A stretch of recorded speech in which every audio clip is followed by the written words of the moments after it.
கோட்டயம் கல்யாணம் மீன் குழம்பு. கேரளானாலே ஃபிஷ் கறி ரொம்ப famous.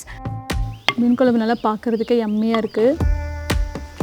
Hi all, welcome to soul of Sumi. இன்றைக்கி நம்ம சோல் ஆஃப் சுமி சேனல் என்ன பார்க்க போகிறோன்னா கோட்டயம் கல்யாணம் மீன் குழம்பு. கோட்டயமில் ஒரிஜினேட் ஆன இந்த ஃபிஷ் குழம்பு தான் நம்ம இன்றைக்கி சிம்பிளாக வீட்டில் எப்படி பண்ண போகிறோன்னு பார்க்க போகிறோம். நான் இன்றைக்கி எடுத்து வச்சுருக்கிறது மடவ மீன், இந்த கிரே முல்லட்டுன்னு சொல்லுவாங்க.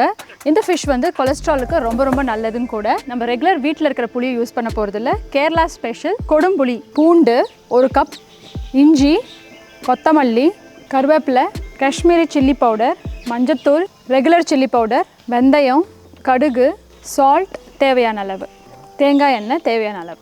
சட்டி நல்லா சூடாயிருச்சு. ஸோ இப்போ நான் தேங்காய் எண்ணெயை இதில் ஊற்றிக்கிறேன். எண்ணெய் கொஞ்சம் நல்லா காயட்டும். ஒரு 1/4 டீஸ்பூன் வெந்தயம், 1 டீஸ்பூன் கடுகு, கருவேப்பிலை, இஞ்சி, பூண்டு.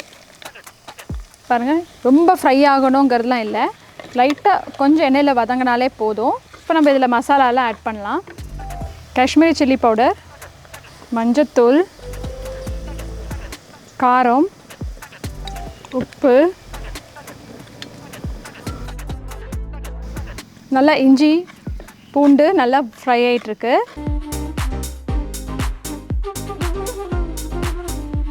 இப்போ நான் ஊற வச்சுருக்கிற கொடம்புளி அதை நான் அப்படியே இதில் ஆட் பண்ண போகிறேன், தண்ணியோடையும் புளியோடையும்.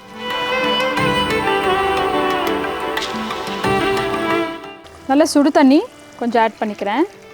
நல்லா கொதிக்கட்டும்.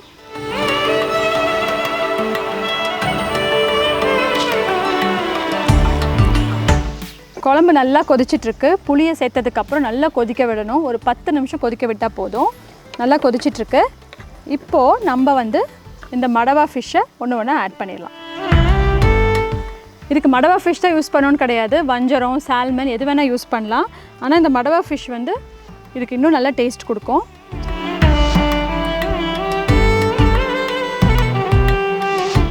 ஸோ மீன் நல்லா கொதிக்கணும். இப்போ கொஞ்சம் கொத்தமல்லி இலையும் ஆட் பண்ணிக்கிறேன், கருவேப்பிலை. ஒரு 20 மினிட்ஸ் மீன் நல்லா கொதிக்கட்டும். ஸோ நம்ம க்ளோஸ் பண்ணி வச்சிடலாம்.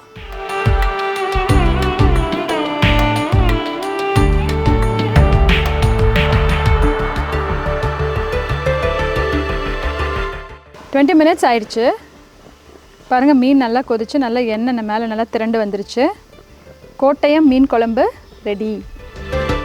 இதில் வெங்காயம், தக்காளி எதுவுமே சேர்க்காம சிம்பிளாக பண்ண ஒரு ஈஸி மீன் குழம்பு. ஸோ குழம்பு நம்ம அப்படியே சாப்பிட முடியாது. ஸோ அதனால் சூடாக சாப்பாடு வச்சுருக்கேன். சாப்பாடும் மீன் குழம்பு சேர்த்து எப்படி இருக்குன்னு சாப்பிட்டு பார்ப்போம் வாங்க.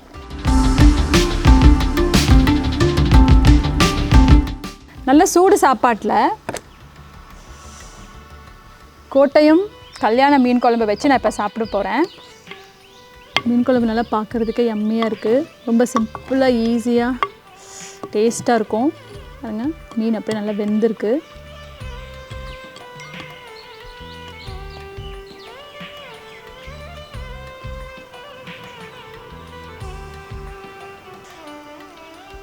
ஸோ மீன் குழம்பு பாருங்கள், மீன் நல்லா சூப்பராக வெந்திருக்கு.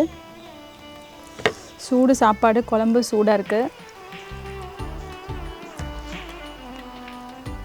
அந்த கொடம்புளியோட டேஸ்ட்டு, அந்த ஃப்ளேவர் நல்லா தெரியுது. ஃபென்டாஸ்டிக்காக இருக்குது. புளி ரொம்ப டிஃப்ரெண்ட், அதாவது இந்த ஃபிஷ் கறி பார்த்திங்கன்னா ரொம்ப டிஃப்ரெண்ட்டாக இருக்குது. ரெகுலராக நம்ம வீட்டில் வைக்கிற தக்காளி வெங்காயம் போட்டு வைக்கிற மாதிரி குழம்பு கிடையாது. ரொம்ப சிம்பிள், ரொம்ப ஈஸி. கொஞ்சம் தண்ணியாக இருக்கும், பட் ரொம்ப ஃப்ளேவர்ஃபுல்லாக இருக்குது. இது கோட்டயமில் ஒரிஜினேட் ஆன ஒரிஜினல் ரெசிபி. ஸோ கண்டிப்பாக நீங்களும் இதை வீட்டில் ட்ரை பண்ணி பார்த்துட்டு எப்படி இருக்குன்னு மறக்காமல் கமெண்ட் பாக்ஸில் கமெண்ட் பண்ணுங்கள். ஸோ அது வரைக்கும் it's Sumi signing off. Bye.